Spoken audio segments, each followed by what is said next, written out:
الکریم اما بعد،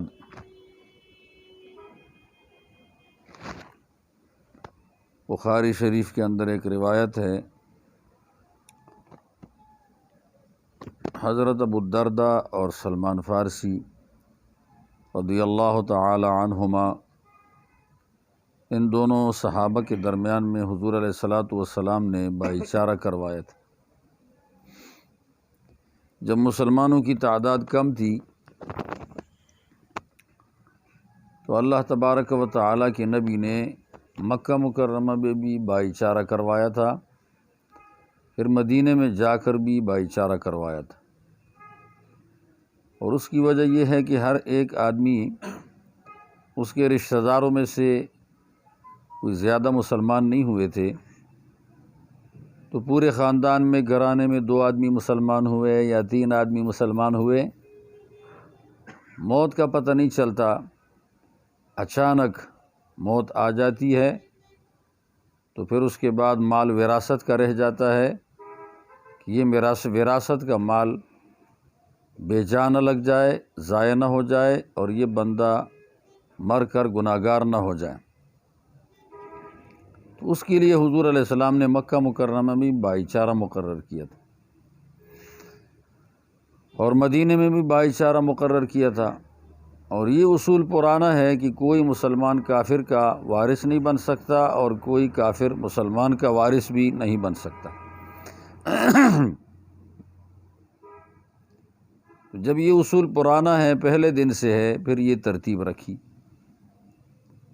دوسرا فائدہ اس بھائی چارے کا یہ تھا کہ کسی ایک پر اگر کوئی کمزور حالت آ جاتی ہے تو دوسرا اس کا تعاون کر لے، اور پردے کا حکم بھی نہیں تھا مکہ مکرمہ میں۔ مدینہ منورہ کے ابتدائی زندگی میں تو گھروں میں آتے بھی تھے، جاتے بھی تھے، اور وہ وقت ایسا تھا کہ ہر آدمی گناہ سے اپنی طرف سے بچتا تھا، باہر کی پابندیوں کے بغیر، صرف اللہ کی منشا اور حکم کے زور سے اللہ سے شرم آتی تو وہ گناہ سے بچ جاتا۔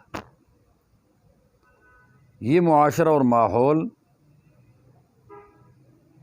یہ اگر دوبارہ پیدا ہو جائے، اس ماحول اور معاشرے میں ہر ایک اللہ کا ولی تھا۔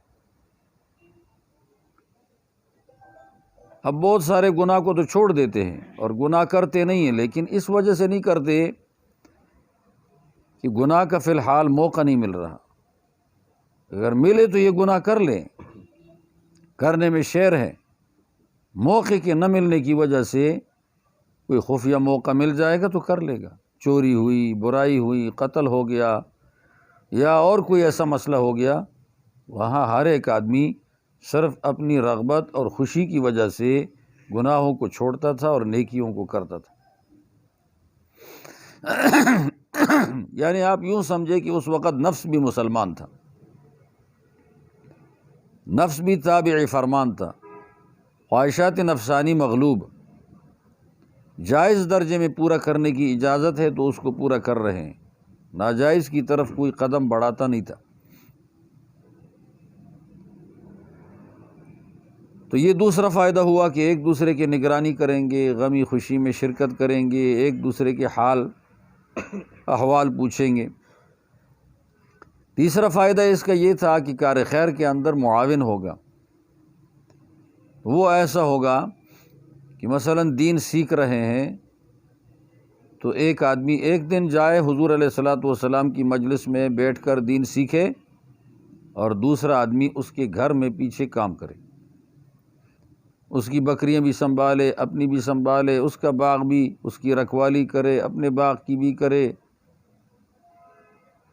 اور دوسرا دن جب آ جائے تو یہ جو گھر میں رکھوالی کر رہا تھا یہ جا کر حضور علیہ السلام کی مجلس میں شریک ہو کر وہاں دین سیکھ لیتا۔ جو ایک نے سیکھا ہوتا دوسرے کی غیر حاضری میں تو وہ دوسرے کو بھی بتا دیتا، یہ ترتیب تھی۔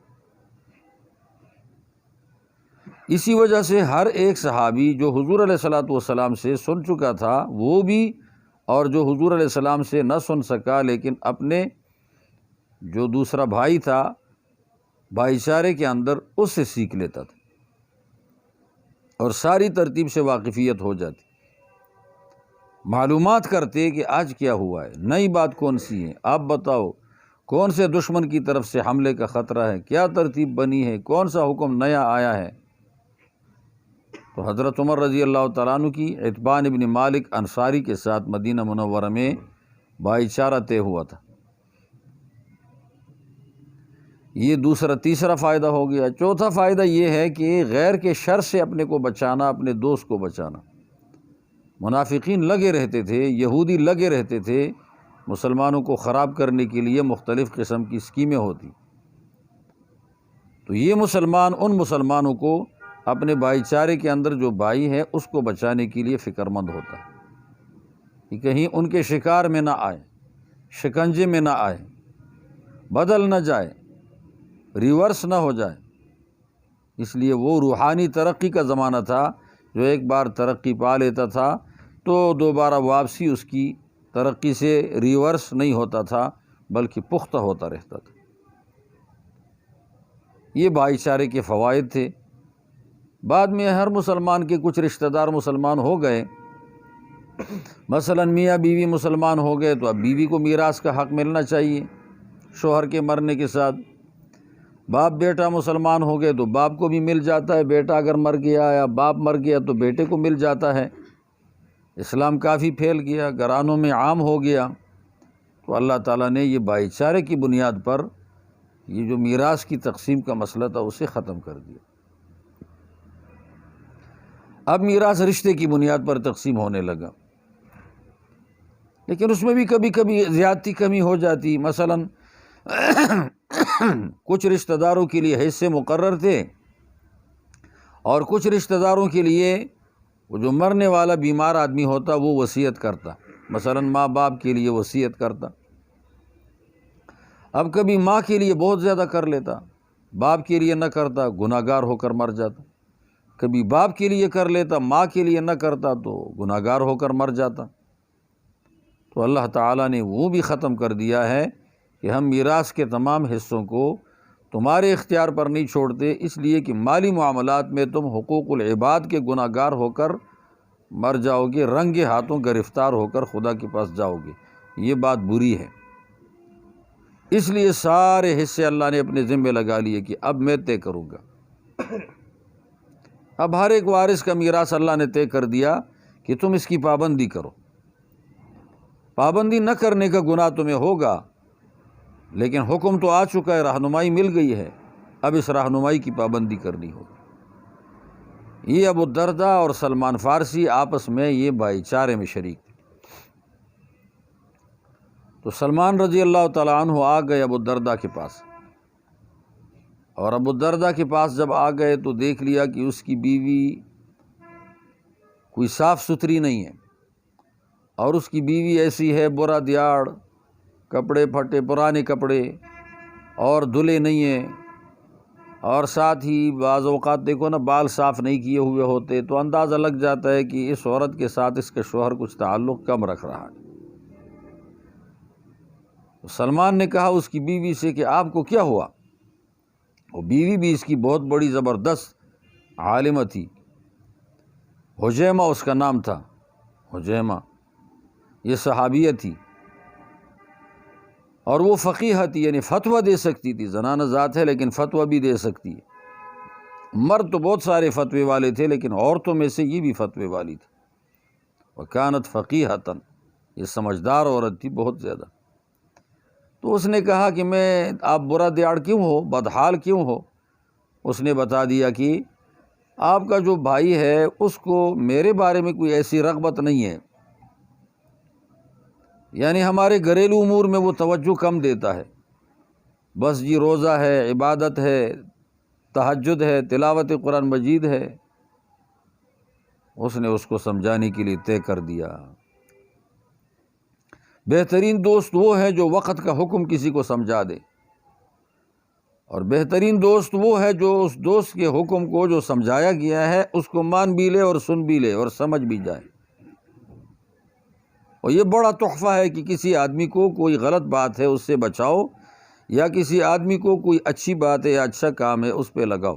بہت بڑا صدقہ ہے، بہت بڑا احسان ہے، کہ دنیا کی کمی پوری ہو جائے گی، کسی طریقے سے پوری نہ ہوئی صبر سے پوری ہو جائے گی۔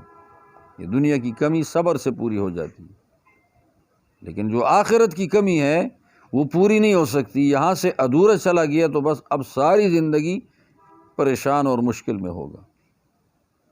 بعض تو ایسے گناہگار ہیں کہ ان کو جنت بھی مل جائے گی تو اب جنت میں بھی وہ مزے نہیں ہوں گے جو اوروں کے ہوتے ہیں۔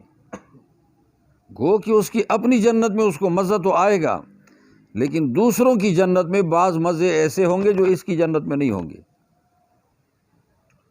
مثلا شراب نوش آدمی مر گیا اور توبہ نہیں کی تو اس آدمی کو جنت میں، اس کی جنت میں شراب نہیں ملے گی، یہ کمی رہ جائے گی۔ خیر بہت سارے معنی اور مطلب ہیں، لیکن ایک مطلب یہ بھی ہے کہ اس کو وہاں پر یہ نعمتیں نہیں ملیں گی۔ یہاں اپنی کمی پوری کر دے۔ دنیا کی کمی صبر سے بھی پوری ہو جاتی ہے، دنیا کی کمی کسی کے صدقے سے بھی پوری ہو جاتی ہے، تسلی سے بھی پوری ہو جاتی ہے۔ دنیا کی کمی اللہ تبارک و تعالیٰ کی صفات کو سہارا بنا کر ختم ہو جاتی ہے، لیکن وہاں کی کمی جب یہاں سے مجرم گیا تو پوری نہیں ہو سکتی۔ تو یہ بڑا صدقہ ہے کہ کوئی رہنمائی کر دے۔ پرانے زمانے میں کوئی آدمی ہوتا تو وہ کہہ دیتا تیرا مجھ پر ایک احسان ہے، میں بدلہ دینا چاہتا ہوں۔ وہ احسان پیسوں کی صورت میں نہیں دیتے، وہ اچھی رائے کی صورت میں دے دیتے، یا اس آدمی کو کوئی اچھا مقصد سمجھا دیتے کہ اس احسان کا بدلہ میں اس صورت میں دینا چاہتا ہوں۔ خیر یہ جانے کے بعد امام ابو الدرداء کے پاس گیا، کہا تم کیا کرتے ہو؟ انہوں نے کہا کہ میں دن کو تو روزہ رکھتا ہوں اور رات کو عبادت کرتا ہوں۔ تو کہا عبادت کیسے کرتے ہو رات کو؟ تو چلو آج اکٹھی رات گزار لیتے ہیں، عبادت کرتے ہیں۔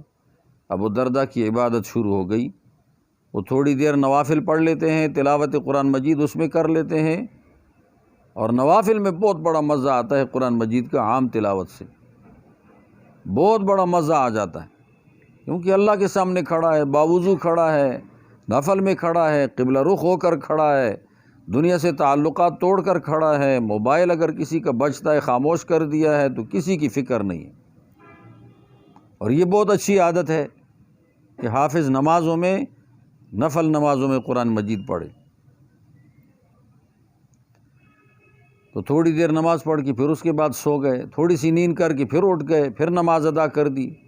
ابو الدرداء کو سلمان نے کہا کہ یہ بات تو ٹھیک نہیں ہے، میں تمہیں نہیں چھوڑتا اس کے لیے، اب سو جاؤ۔ سو جائیں گے دونوں مل کر، پھر اس کے بعد اٹھیں گے اور میں بھی تہجد کی نماز ادا کروں گا، تم بھی تہجد کی نماز ادا کرو گے۔ تارک تہجد صحابہ کرام میں نہیں ملتا تھا، چھوڑ دینے والا، جیسے آج کرنے والا کم ملتا ہے، اس زمانے میں چھوڑنے والے کم ملتے تھے۔ یہ خیر القرون اور شر القرون کا فرق ہے۔ یہاں دین کی زیادہ سے زیادہ خدمت وہ پلاننگ کی طرف آ گئی ہے، اور حضور کے زمانے میں دین کی زیادہ سے زیادہ خدمت رجوع الی اللہ کے ساتھ ہوتی تھی، پلاننگ کے ساتھ۔ پلاننگ تھوڑی ہے اور رجوع الی اللہ زیادہ ہے۔ تو آج کل دین کی خدمت میں اعتماد پلاننگ پہ آ گیا ہے، اور اس زمانے میں فَإِذَا فَرَغْتَ فَانصَبْ، جب پلاننگ سے فارغ ہو جاؤ، فَانصَبْ أَتْعِبْ نَفْسَكَ فِي الْعِبَادَةِ وَالدُّعَاء، دعا اور عبادت میں اپنے نفس کو خوب تکا دو۔ وہ پلاننگ کے ساتھ اللہ کی طرف توجہ اور تعلق بہت زیادہ ہوتا تھا۔ پھر اس کے بعد عبادت سے فارغ ہوئے اور نماز ادا کر دی وغیرہ۔ پھر حضور صلی اللہ علیہ وسلم کے پاس یہ بات چلی گئی، پہنچی، تو حضور علیہ السلام نے فرمایا صدق سلمان، سلمان ٹھیک کہہ چکا ہے، بات اس کی پکی ہے، کلیئر ہے۔ سلمان کا بڑا تجربہ بھی تھا، پرانی عمر کا آدمی ہے۔ ابو الدرداء اس عمر کا تو نہیں ہے تو بڑے صحابہ میں، لیکن اس عمر کا نہیں ہے، یہ فقیہ الشام ہے، شام کے علاقے کا فقیہ ہے بعد میں۔ تو میں یہ عرض کرتا ہوں کہ خیر القرون کی عادات کو اپنے اندر پیدا کرنا، یہ ہے وقت کا تقاضا، اور شر القرون کی عادتیں نکالنا اپنے آپ سے، یہ ہے وقت کا تقاضا۔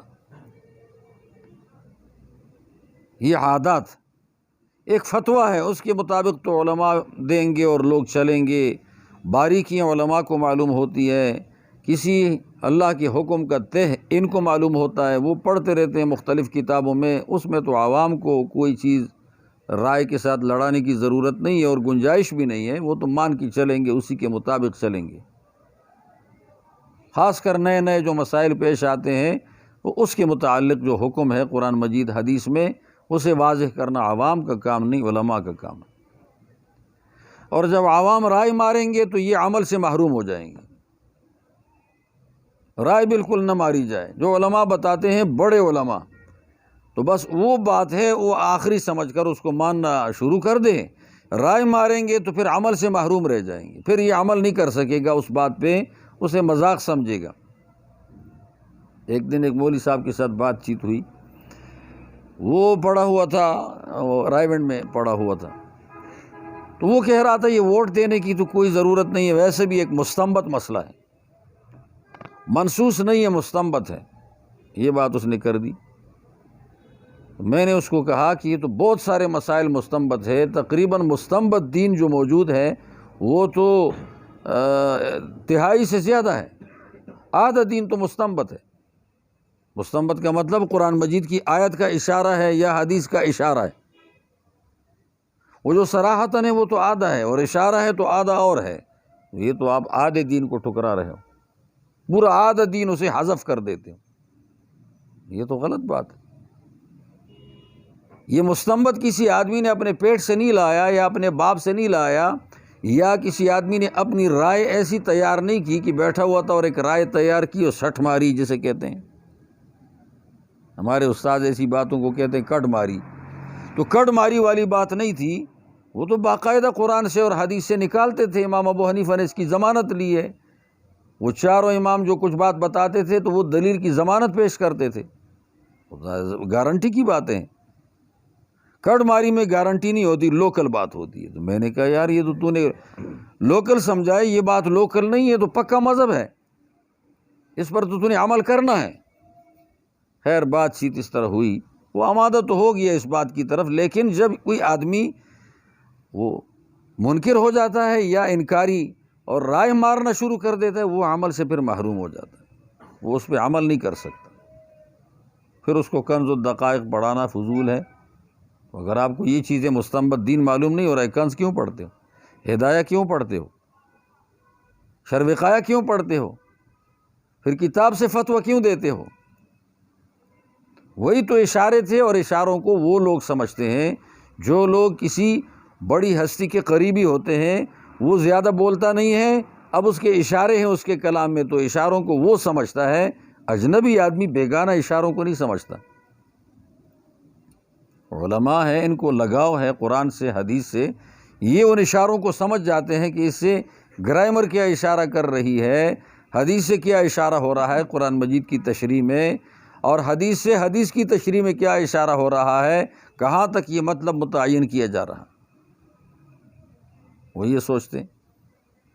پہلی بات یہ ہے کہ اپنی رائے کے ساتھ قرآن اور حدیث اور اہل علم کی تحقیقات اور اہل علم کے جو فیصلے لکھے ہوئے ہیں، دین کے دفعات اور شقیں لکھی ہوئی ہے کتاب میں، اس کو رائے سے رد نہیں کرنا، یہ ماننا ہے جی اس میں میری نجات ہے۔ اور جہاں بھی علماء کوئی فیصلہ کرتے ہیں اور کتاب و سنت سے وہ لکھ لیتے ہیں، تو وہ کہتے ہیں یہ ہے ایسا، یہ ہوگا اسی طرح، اس طرح ہوا ہے، ساتھ انشاءاللہ کبھی نہیں کہتے، کیونکہ انشاءاللہ ایسی باتوں میں ہوتا ہے جو احتمالی ہیں، اور اس کی رسائی وہاں تک ہو گئی تو یہ احتمالی نہیں ہے، یقینی ہے، لہذا پکی بات اس نے ذکر کر دی، وہ انشاءاللہ کیوں کہے ساتھ؟ پکی بات، پکی باتوں کے ساتھ انشاءاللہ نہیں کہا جاتا، یہ کہا جاتا ہے کہ انشاءاللہ کل کا دن آئے گا۔ ہاں یہ کہہ سکتے ہیں انشاءاللہ کل کا دن اگر ہم پر آیا، کیونکہ ہم تو رہنے والے نہیں ہیں اور جانے والے ہیں، پتہ نہیں وقت پورا ہوا ہو، لیکن یہ کل کا دن ضرور آئے گا، خامخواہ آئے گا، اس کے نہ آنے کی گنجائش نہیں۔ رائے سے کسی حکم شرعی کو رد نہ کیا جائے، یہ بندے کی محرومی کی نشانی ہے، علم سے بھی محروم ہو جائے گا، عمل سے بھی محروم ہو جائے گا۔ اور جنہوں نے رائے ماری ہے وہ آج تک علماء کو گالیاں دیتے ہیں، آپ کو پتہ نہیں ہے کتنی گالیاں دے رہے ہیں شب و روز، یہ میڈیا میں دیکھیں آپ اندازہ لگا لیں گے کہ ایسی ایسی گالیاں بڑے بڑے اہل علم کو بھی دی جاتی ہیں، جو گالیاں آج تک کسی نے دی بھی نہیں ہوگی، شیطان کو بھی پتہ نہیں ہوگا کہ صاحب یہ کون سی کمپنی سے لایا ہے، میرے پاس تو ساری کمپنی شرارت کی ہے، یہ بھی بیچ میں نہیں تھا۔ پہلا اس کا خیال رکھنا چاہیے، ہم اس سے بہت خراب ہو جاتے ہیں۔ حکم کو ٹکرانا، رائے کے ساتھ تعویلات کرنا، جی یہ یوں ہے، یہ یوں ہے، یہ یوں کے ساتھ بہت خراب ہو جاتا ہے۔ غلطی کر دی صاف بتا دے میں نے غلطی کی، اللہ معاف کر دے۔ حدیث میں ایک جگہ آتا ہے وَكُلُّ ذَلِكَ عِندِي، یہ سب کچھ میرے پاس ہے۔ اس کا مطلب یہ ہے کہ یا اللہ یہ جرم، یہ جرم، یہ جرم، یہ جرم، یہ لغزش، یہ لغزش، یہ لغزش، اس سب کا میں معترف ہوں۔ ایسا نہیں کہ میں کہوں نہ یہ تو مجھ سے ہوا نہیں ہے، یا میں مجبور تھا، یا فلانا تھا، میں نے کر لیا ہے۔ ایک چیز یہ ہے۔ دوسری چیز یہ ہے کہ ہر کام میں بندہ سوچے اپنی طاقت کو کہ آج ایک کام کرتا ہے تو 60 سال تک کر لے، 70 سال تک کر لے، موت کے وقت تک وہ کام کر لے۔ ضروری کام تو ضروری ہے، لیکن غیر ضروری کام اتنے ذمے لگا لے کہ وہ کام کر سکے۔ یہ اپنا آپ کا بھی حق ہے، نفس کا، کہ اس کو باقی رکھے، یہ کسی پہ چٹی نہ ڈالے، اپنے کو اتنا کمزور نہ کرے کہ اوروں پہ چٹی ہو جائے اور اپنے کاموں سے معطل ہو جائے، چھٹی لے کر اس کی خدمت کرنے لگ جائے۔ نہیں، اپنا خصوصی خیال رکھنا چاہیے۔ ہمارے خواجہ عبدالحی صاحب رحمۃ اللہ تعالی علیہ وہ فرمایا کرتے تھے اپنے اوپر رحم کرنا سب سے پہلے ضروری ہے، کہ گناہوں سے اپنے کو بچائے اور گناہوں سے بچانے کے ساتھ ساتھ اپنے ذمے ایسے کام نہ لگائے، اتنے مشکل کام نہ لگائے کہ جو کام نبھا نہ سکے، اور ان کاموں کی وجہ سے یہ بندہ ٹھپ ہو جائے، وقت سے پہلے بوڑھا ہو جائے۔ اس لیے اسماعیل علیہ السلام کی والد محترم نے جب آ گئے گھر، اور گھر میں اس کی بیوی سے پوچھا، شادی تو ابراہیم علیہ السلام کی موجودگی میں نہیں ہوئی تھی، اسے بھی پتہ نہیں تھا کہ یہ میرا سسر ہے، تو اسے کہا کہ تمہارے گھر کا کیا حال ہے، تمہارا گزران کیسا ہے، تمہارا یہ ہے، یہ ہے۔ اس نے آگے سے بتا دیا، بس کچھ مزہ نہیں ہے، چیزیں اچھی طرح دستیاب نہیں ہوتی، وغیرہ وغیرہ وغیرہ وغیرہ، شکوے شروع کر دیے۔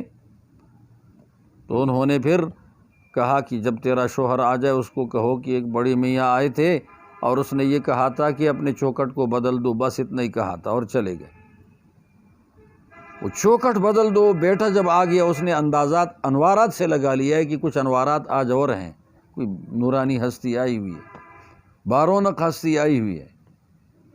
اور آپ کو پتہ ہے بعض ہستیاں کسی اجڑے مجلس کی رونق ہوا کرتی ہیں، بعض ہستیاں خود ہی مجلس ہوا کرتی ہیں، مجلس کی رونق، مجلس نہ بھی ہو، تنہا مجلس ہے وہ۔ تو انہوں نے اندازہ لگا لیا کہ کوئی آئے، کہا کون آئے تھے، اس طرح جی، اس طرح اس طرح، اچھا وہ تو میرے والد صاحب تھے، کچھ مشورہ، کوئی بات، یہ ایسی میں نے یہ بات کی، اس نے یہ کہا چوکھٹ تم ہو، تمہیں تبدیل کرنے کا حکم دیا ہے۔ کیوں دیا ہے تبدیل کرنے کا حکم؟ یہی بیوی میرے اس بچے کو شریعت کے احکامات کی پابندی سے اور شریعت کے احکامات کو آگے بتلانے سے، سمجھانے سے روکنے والی بن جائے گی، اور یہ اس کو ایسے مشقتوں میں مبتلا کر دے گی، ذہنی اذیت میں مبتلا کر دے گی کہ یہ بڑے بڑے دین کے کام نہیں کر سکے گا۔ گلہ شکوہ اتنی بری چیز ہے، یہ ناقدری ناشکری اتنی بری چیز ہے، یہ اس کی محرومیت ہو جائے گی۔ لہٰذا میرا بیٹا بھی طبیعت اس کی پریشان رہے گی، ہمیشہ انتشار میں رہے گا، چلو فارغ ہی صحیح ہے، دوسری مل جائے گی۔ دوسری کے ساتھ شادی کر دی، پھر آئے عرصے کے بعد پوچھا، وہ کہا جی بہت زبردست کھانا ہے، شکار کرتے ہیں اور لاتے ہیں اور ہم کھاتے ہیں اور زمزم کا پانی پی لیتے ہیں اور اچھا خاصا ہمارا گزران چل رہا ہے۔ کہا پھر شوہر کو کہو کہ تم اپنا چوکھٹ برقرار رکھو۔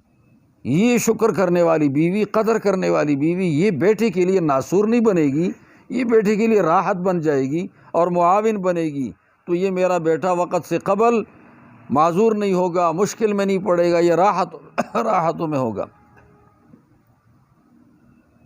اپنے اوپر رحم کرنا۔ تیسری چیز یہ ہے کہ حق والوں کا حق ادا کرنا، مہمان کا بھی حق ہے، وہ حق ادا کر لینا۔ مہمان کا حق کبھی اپنے حقوق سے مقدم ہے۔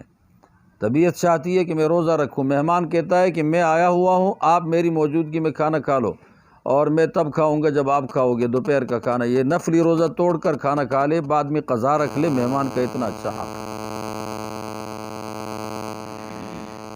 مہمان کا حق، تو اس بارے میں بھی تھوڑی سی توجہ دے۔ ہم کہتے ہیں یہود نصارہ کے ہم دشمن ہیں، یہود نصارہ بے دین ہیں، یہود نصارہ کی عادتیں ہم میں ہوں، مزہ تو نہ آیا، ہم میں عادتیں صحابہ کی ہونی چاہیے، یہود نصارہ کی دشمنی کا آواز لگانے کی ضرورت نہیں ہوگی، خود بخود ہی ان کی دشمنی پیدا ہو جائے گی، اور خود بخود ہی ان کی عادتیں ختم ہو کر ہم یکسو مسلمان بن جائیں گے، دو رخی نہیں بنیں گے۔ اس بات کی بھی کوشش کرنی چاہیے، مہمان کا حق ہے، تیرے اقارب رشتہ دار کا حق ہے، اور نفلی کام میں، نفل نمازوں میں یا اپنے ریاضات میں اتنا ثواب نہیں ہے جتنا کہ کسی آدمی کے حق کو تلف کرنے میں گناہ ہے، اس کا واجبی حق ہے وہ تباہ کر رہا ہے، اس میں جتنا گناہ ہے نفل نمازوں میں اتنا ثواب نہیں ہے۔ مثلا کسی کا حق کھو گیا اور اس نے حق ادا نہیں کیا، تو حق ادا نہ کرنے سے گناہ ہوا اور وہ خامی اور خرابی ہو گئی 1 کلو برابر،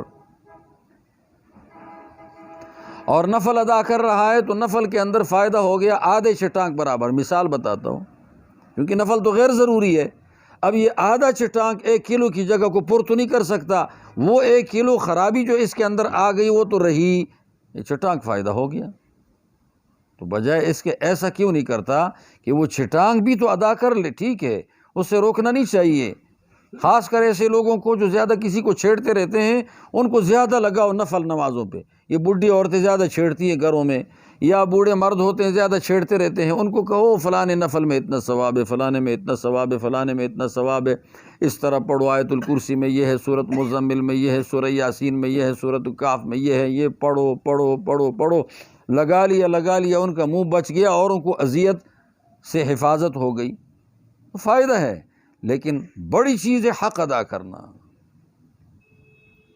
وہ جب ادا کر دیے تو 1 کلو پا گیا، کھویا کچھ نہیں ہے۔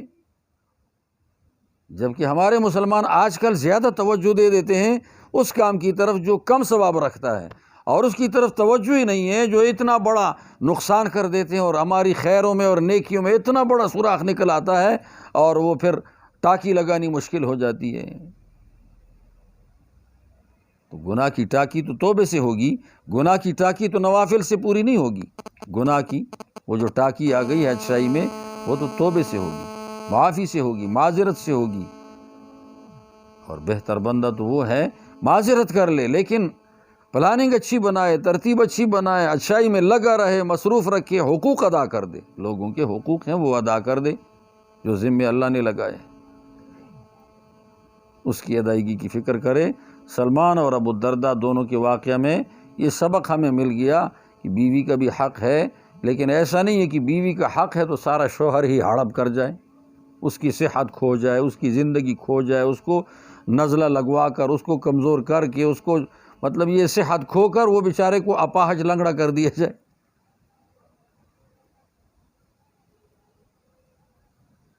تو حق ادا کرنا ہے، سمجھانا بھی ہے، لیکن اہم پہ پہلے توجہ دینی ہے، اس کی کوشش ہے، باقی دعا میں لگنا، نوافل میں لگنا بہت بڑی بات ہے، اللہ تعالیٰ سے ایک رابطہ اور تعلق ہے، لیکن عبادتوں کا مزہ وہ آپ کو بار بار بتایا تب آتا ہے جب بندہ حق ادا کر لے، اور حقوق ادا کرنے کے بعد عبادتیں ہیں نا، اس کا مزہ بہت ہوتا ہے، یکسوئی بھی ہو جاتی ہے، روحانیت بھی ہو جاتی ہے، اور بندے کے اندر سے وہ ظلمتیں بھی ختم ہو جاتی ہیں، اور اللہ تعالیٰ کی عبدیت کے رخ میں آ جاتا ہے، اس لین میں آ جاتا ہے عبدیت کے رخ میں۔